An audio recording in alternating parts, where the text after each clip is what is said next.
청와대에서는 차기 대통령이 결정이 되면 그때부터 2달 동안 각종 서류 문서 파기하고 그다음 메인 서버, PC 전부 다 포맷하고 디가우징 해가지고 완전 깡통으로 만들어 놓는 그런 작업을 하는데요. 지금도 아마 그런 작업을 하고 있지 않겠나 싶습니다.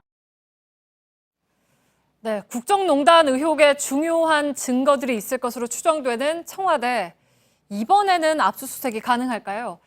대통령이 탄핵되었기 때문에 가능하다는 주장, 그리고 탄핵과 상관없이 어렵다는 주장이 동시에 나옵니다.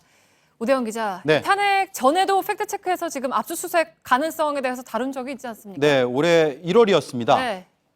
결론이 이랬습니다. 이론적으로는 가능하다. 하지만 현실적으로는 불가능에 가깝다. 실제로 네. 이렇게 됐죠. 네. 그런데 이제 대통령이 탄핵이 됐고 상황이 좀 달라졌으니까 결론이 또 달라졌을까요? 어떨까요? 결론이 좀 달라졌습니다. 오늘은요.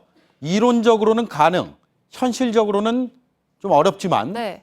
거부할 명분도 부족하다입니다. 명분 하나가 더 붙었군요. 네, 청와대가 그동안 압수수색을 거부했던 근거는 바로 여기에 있습니다. 네.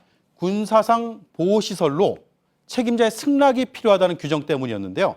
청와대 비서실장과 경호실장은 박근혜 전 대통령이 직무정지 전인 지난해 10월에 승낙을 거부를 했습니다. 당시에 최종 책임자인 박 전 대통령의 뜻이 반영됐다는 해석이 나왔죠. 그런데 탄핵 소추 뒤에 대통령의 직무정지 때는 상황이 좀 달랐습니다. 대통령 권한이 없어졌고 황교안 대행이 그 자리를 이렇게 대신을 했었죠. 네. 그래서 이제 당시에 황 대행이 압수수색을 승낙을 해야 한다는 요구가 빗발쳤잖아요. 그랬습니다. 그런데요, 황교안 대행은 내가 책임자가 아니다. 이렇게 밝혔고 결국은 거부됐죠. 들어보시죠. 정확히 답변해 보세요. 이 청와대를 책임지는 사람이 누굽니까, 지금? 그걸 책임지는 사람은 청와대 경호실장 또 비서실장으로 알고 있습니다. 그를 감독하는 사람은 누굽니까? 감독은 제가 합니다. 자, 감독은 제가 하는데 책임자는 따로 있다. 네. 이런 얘기죠. 이때만 해도 대통령의 직무복귀 가능성이 열려 있었습니다. 황 대행이 독자적으로 판단하기에는 한계가 있었고요. 대통령의 영향력을 제가 저렇게 노란 점선으로 표시했는데 무시할 수는 없었습니다. 하지만 지금은 상황이 완전히 다릅니다. 대통령이 파면됐습니다. 직무복귀 가능성 제로입니다. 황 대행의 독자적인 판단으로 하려고 한다면 승낙할 수가 있습니다. 파면 결정 전에는 뭐 했어요. 근데 파면되고 나서는 학설에도 다툼이 전혀 없어요. 돌아올 대통령이 없잖아요. 권한 대행 정도가 아니라 거의 준 대통령인데.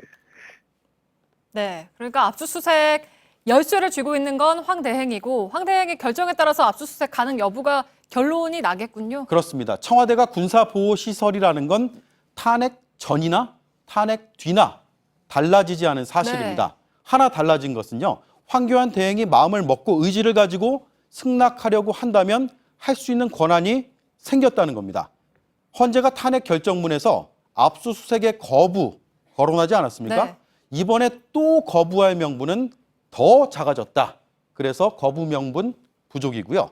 그러나 황 대행이 청와대 비서실장과 경호실장이 관리 책임자다. 이렇게 똑같은 주장을 되풀이할 가능성도 있습니다. 그렇게 되면 오늘 사의를 표하지 않은 차순위의 책임자들이 거부할 수 있는 일이 벌어질 수 있어서 현실적으로는 네. 어렵다는 겁니다.